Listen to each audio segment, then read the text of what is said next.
Il y a parfois dans les paroles de Jésus des choses difficiles à entendre.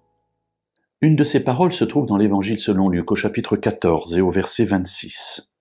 « Si quelqu'un vient à moi, et s'il ne hait pas son père, sa mère, sa femme, ses enfants, ses frères et ses sœurs, et même sa propre vie, il ne peut être mon disciple. » Sans doute vous êtes-vous déjà heurté à ce passage biblique, à cette parole de Jésus, en vous demandant si il n'y avait pas quelque chose là de bizarre dans les manuscrits qui nous sont parvenus, parce que comment Jésus peut-il nous demander de haïr ceux qui nous ont donné la vie? En fait, vous avez raison. Ce passage est difficile, certes, mais il peut être compris en le comparant aux autres passages qui parlent du même sujet. Et le contexte va nous montrer dans quel cadre il doit être compris.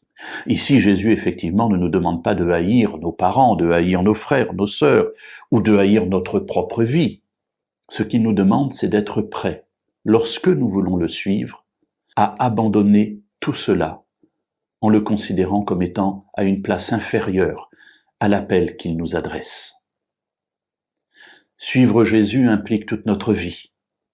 Il peut impliquer aussi de laisser de côté une vie à laquelle nous aurions aspiré pour suivre Jésus, là où il nous appelle. Ainsi, un certain nombre de personnes, dont Paul, ont été célibataires parce que Dieu leur a dit « Si vous vous mariez, vous ne pourrez pas me servir comme je le désire », en vous engageant pleinement.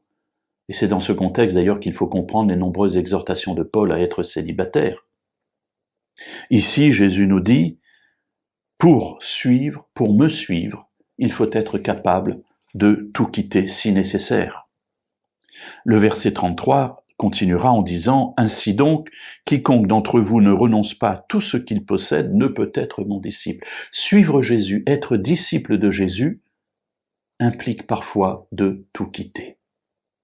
Mais tout quitter pour suivre Jésus, c'est en fait tout gagner.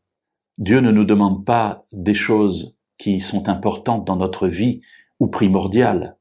Ce qu'il nous demande de laisser de côté, c'est toujours quelque chose qui sera un obstacle dans notre vie qui mène à lui.